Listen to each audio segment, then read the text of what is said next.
आज जो हमारे गेस्ट है अभी यहाँ पर पीछे बैक स्टेज पर, उनको आपने जब भी YouTube पे देखा होगा, हमेशा हंसते हुए देखा होगा. Please give an energetic and warm welcome to the one and only Amogh Lila Prabhu ji.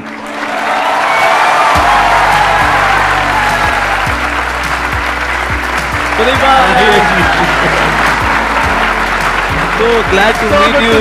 Wow, I'm seeing you in person. Amazing. Big round of applause for him. Thank you. मैंने कहा था ना इनकी स्माइल बहुत कमाल की है. देखो, देख करके मन अच्छा नहीं हो गया एकदम से. Actually मेरा मन बहुत शौक है because मैं तो संदीप जी को इतना एडमायर करता हूँ. What a smile he has, my God, $1 million smile. Thank you so much ji. तो अब आप लोगों के माइंड में जो भी क्वेश्चंस हैं, जो भी आप इनसे पूछना चाहते हैं, प्लीज गो अहेड. मेरा क्वेश्चन है, अभी मतलब मेरे हस्बैंड बाहर बैठे हैं तो मैं उनसे ये पूछ रही थी कि मैं उनसे पूछूं क्या. तो उन्होंने कहा तू यही पूछना जो तू हमेशा मेरा दिमाग खाती रहती है बाहर पूछ के. तो दिक्कत ये है सर कि मेरी लाइफ में कुछ दुख है, पर आज तक वो दुख मुझे पता ही नहीं चला, क्योंकि मेरे हस्बैंड भी अच्छे हैं. नहीं सच में मेरे हस्बैंड बहुत अच्छे हैं, मेरे ससुराल वाले अच्छे हैं, घर में सब अच्छे हैं, मुझे कुछ काम भी नहीं करता, मेरी मर्जी से मुझे सब कुछ करने के लिए मिल रहा है, फिर भी मुझे पता ही नहीं चल रहा दुख क्या है. आपकी दूसरा शादी ये कितने भी टाइम पहले हुई थी? 1 साल पहले. हाँ, 1 साल से दुख है. लेकिन सर Actually शादी ऐसा नहीं कि शादी की वजह से ही दुख होते हैं.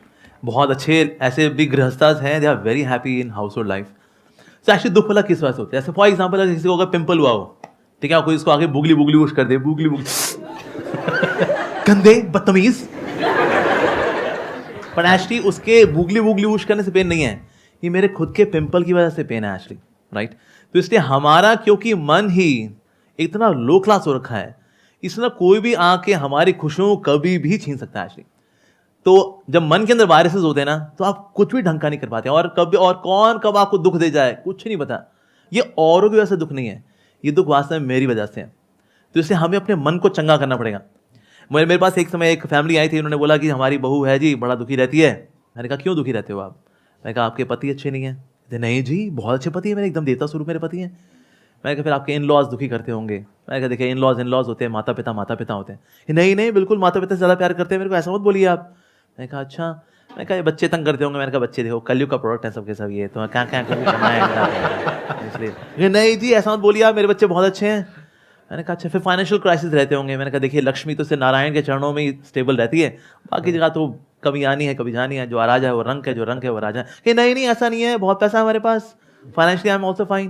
मैंने कहा फिर आपकी हेल्थ खराब रहती होगी. मैंने कहा देखिए कलयुग के शरीर हैं ये, घुटनों के दर्द, लोअर बैक पेन. मैंने कहा नहीं ऐसा नहीं है, बहुत तगड़ी हूँ, ऐसे दबा दूँ जान निकाल दूँ किसी की. मैंने कहा अच्छा ये बढ़िया है. मैंने कहा फिर दिक्कत क्या है आपको? ये दिक्कत ये है जी मैं चाहती हूँ हम लोग यूएस में सेटल हो जाए. मेरे हस्बैंड कहते हैं नहीं हम इंडिया में ही रहेंगे. ये सोच के मैं दुखी रहती हूँ. तो ये मन का स्वभाव है. जैसे आपने देखा कभी ना जब सौंफ दांत में फंस जाती है, बार बार जीभ कहाँ जाती है? जहाँ सौंफ फंसी होती है, बाकी दांतों में नहीं घूमती वो. और ये कैसे हम जहाँ दिक्कत है वही यही मन है. एक्चुअली मेरा क्वेश्चन ये है कि जैसे कलयुग में तो भक्ति की बहुत ज़्यादा ज़रूरत है, बहुत ज़्यादा. एंड ये मैंने अपने एक्सपीरियंस से बोल रही हूँ. तो मेरा ये है कि अगर जैसे हमें बहुत सारी नेगेटिविटीज़ आती हैं, तो अब क्या होता है कि भक्ति हमें हेल्प करता है कि हम अपनी जो भी हमारी नेगेटिविटीज़ हैं हम उससे तो हम कर लेते हैं, अपना हेल्प कर लेते हैं. बट क्या होता है ना कि समहाउ आप जो दूसरों से आती है आपसे, जैसे कोई एग्जाम्पल कोई पर्सन अगर वो हमारी लाइफ में नेगेटिव है तो हम उससे कैसे लड़ें? क्योंकि हम हमेशा मैंने सुना है कि कहते हैं कि उसे एलिमिनेट कर दो, उसे निकाल दो अपनी लाइफ से. बट आप हमेशा वो भी पॉसिबल नहीं कर पाते हो, क्योंकि नहीं हो पाता है. हम हर किसी को लाइफ से नहीं निकाल सकते हो. तो उसमें हमें क्या करना चाहिए? होता क्या नेगेटिविटी, ये तो बाहर ही जो सोर्सेज है ना, एक्चुअली हमने ऑलरेडी नेगेटिविटी बहुत इकट्ठी कर रखी है. और मन का स्वभाव नेगेटिव होने का ही है. अब देखो नेगेटिव, इसलिए आप देखो जो टीवी सीरियल्स भी होते हैं ना, उसमें 90% नेगेटिव चल रहा होता है. ये मर गया, वो मर गया, उसने उसको धोखा दे दिया, वो पलट गया. और लोग ऐसे 5-5 हज़ार एपिसोड के बिना कहानी के टीवी सीरियल देख करके जिंदगी अपनी खराब कर चुके हैं, और आज भी खुशी खुशी कर रहे हैं. एक कहावत है, when we do not have spiritual substance in the heart then we remain slaves of our surroundings. हम अपनी परिस्थितियों के गुलाम बने क्यों रहते हैं? Because I don't have spiritual substance in my heart. तो इसलिए बहुत जरूरी है कि हम उस स्पिरिचुअल सब्सटेंस पे काम करें. पर वो जब नहीं होता then we get provoked very easily. जैसे हम देखा कभी कभी क्रिकेट में है ना, बॉलर होता है वो अपील करता है आउट, अंपायर बोले वाह यार क्या अपील किया भाई, वही आउट है यार. ऐसा होता है. नो बोले कितनी अच्छी अपील कर ले, अंपायर नॉट आउट, ऐसे होता राइट। वो ये देता है, वो भले दोबारा अपील करे, इवन देन जो अंपायर होता है वो थम करके बोलता है नो नॉट आउट।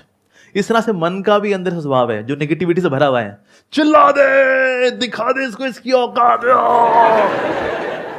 तो हमारे अंदर सब्सटेंस है नहीं, कहते भाई मन में एक बार गाली आई है मुंह से निकलनी तो बनती है।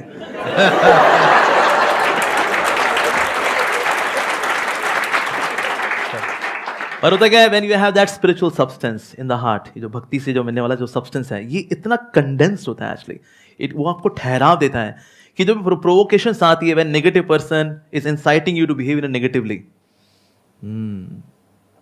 हरे Krishna, that's it.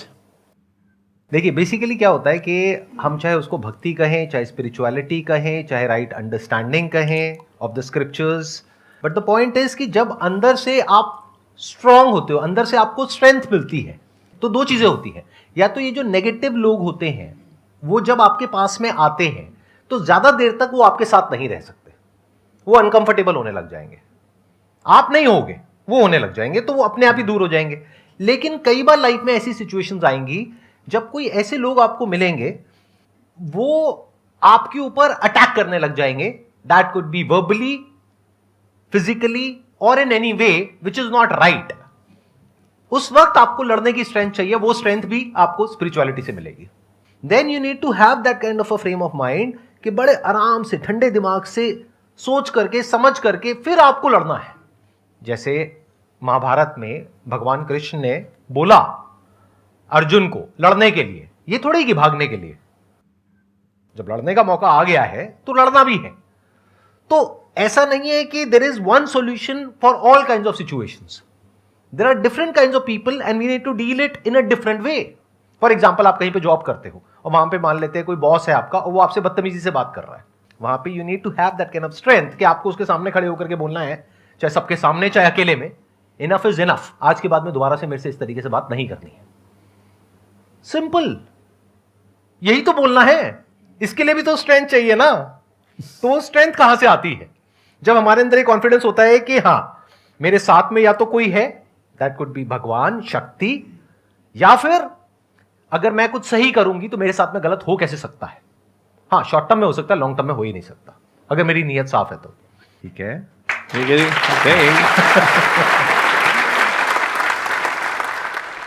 Sir, question पूछने से पहले मैं ये बोलना चाहूँगी कि आप और मैं सेम कॉलेज से हैं। अच्छा, केएमसी हैं? Yes sir, I am also from KMC. लेकिन आपने सेकंड ईयर में छोड़ा नहीं होगा, आपने पूरा किया नो होगा। सर, यस, मैं ये लाइन बोलने वाली थी, फिर मैंने कहा आप रोस्ट हो जाओगे। नहीं, मैंने खुद का रोस्ट कर दिया, मेरे को आदत है। तो सर माय क्वेश्चन इज कि स्पिरिचुअलिटी या इससे रिलेटेड जो भी चीज़ें हैं, ये मोस्टली हमें तभी याद आता है जब हम या गुस्से में होते हैं या सैड होते हैं। ये चीज़ें जब हम पार्टी कर रहे होते हैं, एंजॉय कर रहे होते हैं, तब हम नहीं सोचते कि क्या है स्पिरिचुअलिटी या हमें मेडिटेशन करना चाहिए। तो सर कैसे हम इसे अपनी लाइफ में इम्प्लीमेंट कर सकें कि या तो हम बहुत खुश हो या बहुत दुखी हो, बट एक बैलेंस रहे, और कैसे हम अपने स्पिरिचुअलिटी की जर्नी को स्टार्ट करें और उसे परस्यू करते रहें। एक्चुअली ना ये इसमें दोष ऐसी आप लोगों का नहीं है, दोष है मीडिया का। मीडिया ने क्या किया, स्पिरिचुअलिटी को बैकवर्ड बताया कि स्पिरिचुअल है क्या तू? अरे भाई ये सब बुढ़ापे में करते हैं यार, क्या यार ये जवानी है दीवानी, कम ऑन प्लीज।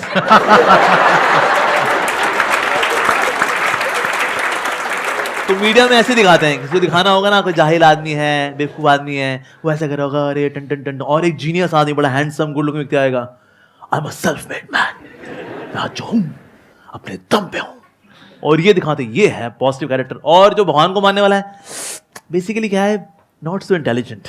और एक तरह के ये भी एक कंफ्यूजन है कि बुढ़ापे में ही स्पिरिचुअल होते हैं। भाई अभी तो जिम्मेदारियां हैं जी, गृहस्थ हैं हम लोग अस्त हैं, व्यस्त हैं, त्रस्त हैं, चारों खाने पस्त हैं, क्योंकि हम गृहस्थ हैं। अभी थोड़ी ना।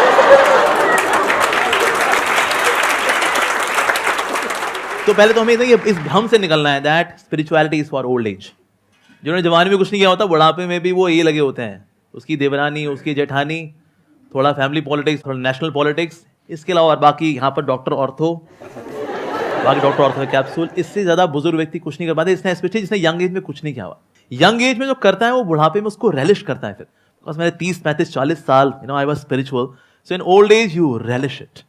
पर कुछ सोचे बुढ़ापे में शुरू करेंगे, शुरू नहीं होता। अच्छा, लेकिन इसको शुरुआत कैसे की जाए, उसको कंटिन्यू वाला कैसे किया जाए? हम कोई भी कार्य अगर करते हैं तो हम संगति में आके करते हैं। From association comes desires. आज लोग जैसे कहीं सिंपल लोग है ना, आते हैं गांव से आए या शहर में आए, वो कभी दारू नहीं पीता था, वो तो दूध पीता था। यहाँ पर आया शहर में, भैया इलायची फ्लेवर दूध दे दो भैया। उसके दोस्त को दूध पीता है, अबे दारू पिया कर लल्लू। And then he gradually develops the desire to have wine. Association, संगति, राइट? तो इसलिए कोई भी कार्य अगर संगति से होता है तो फिर स्पिरिचुअलिटी भी कैसे होगी? संगति से। अभी वो जो दारू पीने वाले लोग भी है ना, वो संगति में जो पीते हैं ना, तो उनको दारू का नशा चढ़ता है। संगति। आपने दारू के बारे में इतना बोल दिया, कुछ लोगों के मुंह से लार टपक रही है, मैं देख रहा हूँ। ये पूरा गीला गीला कर दिया उन्होंने यहाँ पे। तो जब नशा चढ़ता है तो संगति में चढ़ता है, तो स्पिरिचुअलिटी का नशा भी कैसे चढ़ेगा? संगति तो करनी ही पड़ेगी। We should have holy association. Actually पहले Indian culture was very simple. पहले लोग खेती बाड़ी करते थे और उसके बाद आएंगे और फिर इकट्ठा होंगे और फिर सबके सब क्या करेंगे? हरि कथा सुनेंगे, राम कथा सुनेंगे और वहां पर संत महात्मा जी हैं, सब सुनते हैं और फिर सबको थोड़ा सा प्रसाद दिया जाता है। दैट वाज इंडियन कल्चर, वैदिक कल्चर एक्चुअली। तो ये कल्चर क्योंकि हमने भुला दिया, इसलिए हमको लगता है वेल अब जब तनाव में होंगे तो भी तो जाएंगे प्रभु के पास। हमें हमेशा when we are always ready, then we can tackle situations of life very nicely. So prayerful attitude या spirituality should not be emergency wheel, it should be steering wheel. मान लो आपको कोई who is your near and dear, whom you love the most? Mother. ठीक है, मैंने आपकी mother को kidnap कर लिया अगर, ठीक है, और आपके घर में मैंने सीसीटीवी कैमरा लगा दिया मैंने कि क्या नाम है आपका? अंजलि। मैंने कहा अंजलि जी, आपको लगा मैं एक संत हूं, पर मैं तो डाकू था और मैंने आपकी माँ को किडनैप कर लिया है। अगर आपने रोज आधा घंटा भगवदगीता पढ़ी और आधा घंटा भगवान का नाम लिया तो आपकी मां को कुछ नहीं होगा, लेकिन जिस दिन ये नहीं हुआ तो सोच लेना फिर। तो आपके पास कोई गप्पबाजी करने के लिए आएगा ना, कहता है अरे बाबा प्लीज जाओ, I am to do this. वो अमोघ लीला प्रभु आए थे संदीप जी के शो में, हमें नहीं पता था उनकी असलियत। मेरी मां को किडनैप किया उन्होंने, घर पे सीसीटीवी कैमरा लगाया हुआ है, कुछ करना है ये अभी। टाइम निकलेगा 100% निकलेगा, because your mother is priority और उनकी वजह से वो spiritual activity will become priority और उसके लिए टाइम निकलेगा ही निकलेगा। उसके बाद कोई बोलेगा अरे नेटफ्लिक्स से पिक्चर आई हुई है लाल सिंह चड्ढा आओ, अरे नहीं भाई नहीं, प्लीज ये CCTV camera, oh no, time निकलेगा, राइट? मेरे माइंड में वैसे एक क्वेश्चन आ रहा है, I am just curious to know. आप प्लीज बताइए। अगर आप बताना चाहें तो दैट्स ओके, अगर नहीं तो कोई बात नहीं, फील फ्री। तो जब से आप इस बात पे आए जी, उससे पहले जैसे मैंगो पीपल हम सब हैं वैसे ही थे आप, या हमसे थोड़ा अलग थे? मतलब शुरू से ही कुछ अलग थे? नहीं, आई वाज आल्सो नॉर्मल। मैं आप लोगों से, मैं ऐसा नहीं मैं वीनस या मार्स से यहाँ उतरा हूँ, मैं बिल्कुल मैं मतलब 14 फरवरी को आप भी मतलब पूरा वो मैं बताता हूँ उसकी वजह इसलिए क्या है। वैसे तो मैं बिल्कुल नॉर्मल ही था, पर ना मेरी लाइफ में थोड़ा ट्विस्ट ये हुआ कि 14 फरवरी के बाद 15 फरवरी को लोग बहुत काउंसलिंग लेने के लिए आया करते थे। 14 फरवरी को लोग करा लेते हैं जो करना होता है उनको, उसके बाद दिल टूटे हुए जो होते हैं वो 15 फरवरी को आते हैं। So somehow by arrangement of the Lord, पता नहीं क्या कहेंगे, I was like love guru, you know love guru. तो टूटे दिल वाले ना आते, यू नो हम जब किसी से सच्चा प्यार करते तो हमें सच्चा प्यार क्यों नहीं मिलता? और फिर मैं उनकी काउंसलिंग करूंगा, मैंने कहा इट्स ओके यार, ये सब लड़के ऐसे ही होते हैं। ये मतलब इस बात पे आने के बाद या पहले? ना, ये पहले की बात है। अच्छा, पहले ही लोग बिफोर स्टार्टिंग में बात मैं ये देखा करता, मैं कहा ये दुखियारी लड़के भी आते हैं, दुखियारी लड़कियां भी आती हैं, ये उनको गबड़गोची करते हैं, ये उनके साथ गबड़गोची। मैं कहा ये मामला यार ये बहुत गड़बड़ है, इसमें कोई प्यार नहीं है। नोबडी लव्स एनीवन, सब खुद से प्यार करते हैं एक्चुअली। तो ये वैलेंटाइन डे कुछ नहीं होता कि जब तक तुम मेरी इंद्रिय को तृप्त करती रहोगी, आई लव यू, और तुम भी अगर करते रहोगे आई लव यू टू। मैं कहा यार ये तो बहुत गड़बड़ मामला है। सो although I live like a normal human being, पर मैंने खुद को चुना नहीं to become a love Guru giving counselling to टूटे दिल वाले लोग, लेकिन लाइफ समहाउ ऐसे अनफोल्ड हुई। मैं कहा यार ये टूटे दिल वाले लड़कियां भी हैं, टूटे दिल वाले लड़के भी हैं। मैं कहा मामला तो बड़ा खोखला है यार। So I was also like a normal human being, but by God's grace I learn by hearing and observation. मैंने एक चीज नोटिस करी कि जो भी लोग इस्कॉन से जुड़े हैं या ये स्पिरिचुअल जर्नी से जुड़े हुए हैं, उनके चेहरे पे आप अगर नोटिस करोगे तो एक अलग तेज है। पहले लगता था वो आर्टिफिशियल स्माइल है, लेकिन अब लगता है ये इनर स्माइल है। तो ये कोई ऐसा नहीं है मैन मेड है या कुछ वो दिखाने के लिए करते हैं। तो अब जैसे मैं जॉब में हूँ, तो प्रॉब्लम क्या होती है, जैसे रात को हम लोग अपना काम खत्म किया, उसके बाद सो गए, तो सुबह मॉर्निंग होते ही या पूरी रात में यही टेंशन रहती है कि कल अपने को ये काम करना है। तो उस चीज़ को लेके कहीं ये चीज़ मेंटेन नहीं हो पाती चेहरे पे, या नॉर्मल लाइफ में भी पूरी टेंशन रहती है हर टाइम पे। तो वो कैसे मैनेज करें या उस चीज़ को कैसे डील करें, ये एक मेन क्वेश्चन है मेरा। कुछ चीज़ें हैं जो आपके वश में हैं और कुछ चीज़ें हैं जो आपके वश में नहीं है। जो चीज़ें आपके वश में हैं, क्या उसकी टेंशन आपको लेनी चाहिए? नहीं, आपके वश में है ना, तो काहे की टेंशन लेनी? अच्छा, फिर दूसरा सेक्शन है, क्या आपके वश में नहीं है, क्या उसकी टेंशन लेनी चाहिए? नहीं, वो वश में ही नहीं है। तो ये तनाव भला होता क्यों है? यही तो है दो सेक्शंस, एक मेरे वश में है, एक मेरे वश में नहीं है। तो जो मेरे वश में नहीं है, जब मैं उसको खींच खींच करके अपने वश वाले सेक्शन में डालना चाह रहा होता हूं ना, ये एक्सरसाइज स्ट्रेस लेकर के आती है। बस ये एक्सरसाइज छोड़नी है हमको, कि जो चीज़ मेरे वश में नहीं है, से for example you love somebody, उसके बाद वो आपको धोखा देता है, ठीक है, उसका वो किसी और से इन्फ्लुएंस हो गया, ये हमारे वश में नहीं है। हमारे वश में क्या था? उस रिश्ते को अच्छे से निभाना, वो हमारे वश में था। तो इसीलिए जब आप ये चीज़ समझ लेते ना, कभी आपको ऐसा कोई दिक्कत हो, ये पेन कॉपी पेन लेकर बैठ जाओ, लाइन खींचो बीच में, क्या वश में है क्या वश में नहीं है। That's a simple activity and start working on it. आपका स्ट्रेस कम हो जाएगा। अब जितने लोग भी तनाव में रहते हैं ना, जितने भी कंट्रोल फ्रीक्स हैं, ये तनाव में रहेंगे, बिकॉज यार always controlling controlling controlling controlling, मैं लोगों को कंट्रोल कर लूँ, स्थितियों को परिस्थितियों को कंट्रोल कंट्रोल कंट्रोल, फिर चीज़ें जब कंट्रोल के बाहर जाती हैं, उससे भी तनाव आता है। दूसरे हैं परफेक्शनिस्ट, इनको भी बहुत तनाव आता है, बिकॉज सबको उनको चाहिए एवरीथिंग 10/10, सबको 10/10 होना चाहिए। मेरी एजुकेशन 10/10, मेरी सैलरी 10/10, मेरी सेविंग्स में 10/10, मेरी गाड़ी 10/10, मेरी वाइफ 10/10, मेरा पड़ोसी 10/10, पड़ोसी की पत्नी 10/10।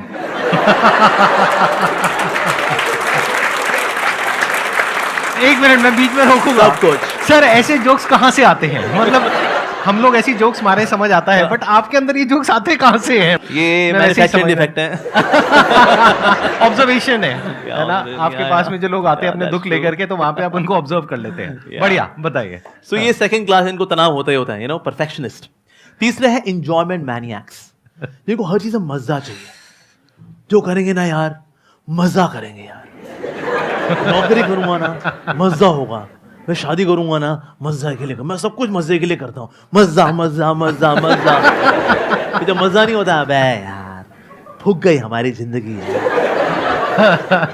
हर चीज मजे के लिए थोड़ी होती है। There are few things to be done out of duty. For example पढ़ना ही है, ठीक है जी, अब उसमें मजा तो नहीं आ रहा, अबे यार C++, जावा, इनको पढ़ते पढ़ते मर जावा, क्या करूं यार, ड्यूटी है। ऐसे so few things out B done out of sense of duty. तो ये तीन तरह के लोग, इनको तनाव रहेगा ही रहेगा। कौन से लोग हैं? Control freaks, perfectionist, enjoyment maniacs. जितना आप इन एटीट्यूड से अपने आप को अलग कर पाओगे ना, उतना आप बिंदास हो जाओगे। आपने ये कहा कि जो लोग स्पिरिचुअल पाथ पे चल रहे होते हैं, जैसे कि प्रभु जी हैं या इनके जैसे और जो लोग हैं, तो उनके चेहरे पे एक अलग ही तेज होता है। आप जो कि जॉब कर रहे हो, वहां पर वो पॉसिबल नहीं हो पाता है। तो यहां पर एक बहुत बड़ी प्रॉब्लम है। वो क्या है कि एक सिचुएशन है जिसके बारे में हमें कुछ नहीं पता है, लेकिन हमने कुछ अज्यूम कर लिया है। जैसे एक कहावत आप लोगों ने सुनी होगी, दूसरे की थाली में घी हमेशा ज्यादा लगता है। ये मत समझना कि हमारी लाइफ में कोई प्रॉब्लम नहीं है या किसी की भी लाइफ में कोई प्रॉब्लम नहीं है। सबकी लाइफ में अपनी अपनी प्रॉब्लम्स होती हैं, अलग अलग तरीके की होती हैं। तो गड़बड़ क्या हो रही है, आप अभी जो हो, आपको लग रहा है वहां पर कुछ इश्यू है। क्यों? क्योंकि आपको इन कंपैरिजन आपको ये लग रहा है कि हमारी लाइफ में कुछ बेटर है। That could B me, that could be him, that could B anybody else.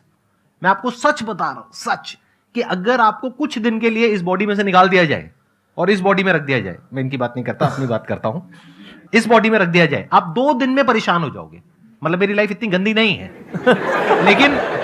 लेकिन आपके लिए गंदी है, क्योंकि आपकी अपनी एक पर्सनालिटी है, आपका अपना एक बेसिक थॉट का, माइंड का स्ट्रक्चर है। तो आपके लिए आपकी लाइफ बिल्कुल परफेक्ट है। जैसे बोलते हैं ना, कोई पौधा जहां पर हो रहा है तो वो प्रकृति के अकॉर्डिंग जहां पर भी है वो परफेक्ट है। अब वो पौधा अगर किसी और के जैसा बनना चाहता है तो दूर से देखने में बड़ा अच्छा लग सकता है, लेकिन जब वो वहां जाएगा एक्चुअल में, तब उसको समझ आएगा। तो कभी भी ऐसी इल्यूजन्स अपने अंदर मत पालो। लाइफ में अगर सुखी रहना है तो मैं आपको बिल्कुल रूट लेवल पे बता रहा हूं। हम सबके अंदर कुछ इल्यूजन्स हैं, हम सबके अंदर माइंड में कुछ आइडल्स हैं कि अरे वो है, वो है, वो है, वो है, वो है, उसकी लाइफ तो बहुत बढ़िया है, वो तो अंदर से बहुत ऐसा है, वो तो ऐसा है, वो तो वैसा है, वो तो अरे मैं तो ऐसा हूं, मैं तो वैसा हूं। ना भैया ना, ऐसा कुछ नहीं है। इस गलतफहमी से बाहर आ जाओ जितनी जल्दी आ सकते हो। आप जो हो, जैसे हो, परफेक्ट हो। अच्छा, मैं आपसे एक सवाल पूछता हूं, सिंपल सा। आज आपकी एज कितनी है? 29। 29। आई एम अज्यूमिंग कि अच्छी खासी आपकी सैलरी होगी। हाँ, डिसेंट है सर। डिसेंट है। तो जब आप 17-18 साल के थे, क्या आपने सोचा था कि आज आप इस लेवल पे होंगे? चार्टर्ड बनने के बाद जो सोचा था उसके डबल पे तो एटलीस्ट हूं मैं, जो सोचा तो था। जितना आपने सोचा था उसके आप अभी डबल पर हो। राइट। अगर हम 10 साल पीछे चले जाएं तो। हाँ। बल्कि 10 साल पीछे तो ये भी क्लियर नहीं होगा कि पता नहीं जॉब भी लगेगी या नहीं लगेगी, पता नहीं सीए भी कंप्लीट होगा या नहीं होगा, पता नहीं कितने अटेम्प्ट्स में होगा। जी। राइट, ऐसे सब थॉट चल रहे थे। राइट। तो आज आपको उससे डबल मिल चुका है जितना आपने सोचा था। राइट। लेकिन अब प्रॉब्लम की जड़ क्या है? सोचो। प्रॉब्लम की जड़ अगर देखा जाए तो एक ही है।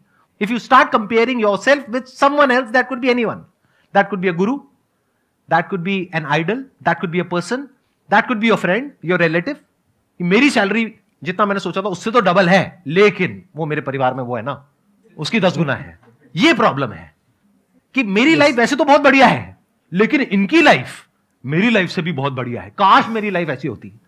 आपको 4 दिन के लिए ऐसी लाइफ मिल जाएगी ना, तब आपको समझ में आएगा कि कितनी तपस्या करनी पड़ती है, सुबह कितने बजे उठना पड़ता है, कितना कुछ करना पड़ता है। इसमें कुछ आप ऐड करना चाहेंगे? एक्चुअली इसमें एक और चीज़ है जो कि बहुत अच्छी चीज़ हाईलाइट किया संदीप जी ने, कि ना we all have our own individuality, और उस इंडिविजुअलिटी की ना कभी इंसल्ट नहीं करनी चाहिए। God has made each and every soul unique. When we compare ourselves कि हम भी वैसे बन जाएं, आप इंस्पिरेशन ले सकते हैं किससे। मान लो को संदीप से इंस्पिरेशन लेता है अगर, कि कितना अच्छा समझाते हैं, इंस्पिरेशन ले ले। इंस्पिरेशन लेने के लिए कोई मनाही नहीं है, लेकिन हम जब वैसा ही बनना चाहते हैं, अपनी इंडिविजुअलिटी को इनहाइलाइट करना चाहते हैं, that will lead to stress. Thank you Prabhu ji यहाँ पर आने के लिए।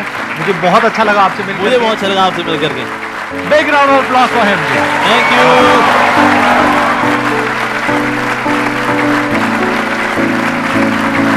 यू।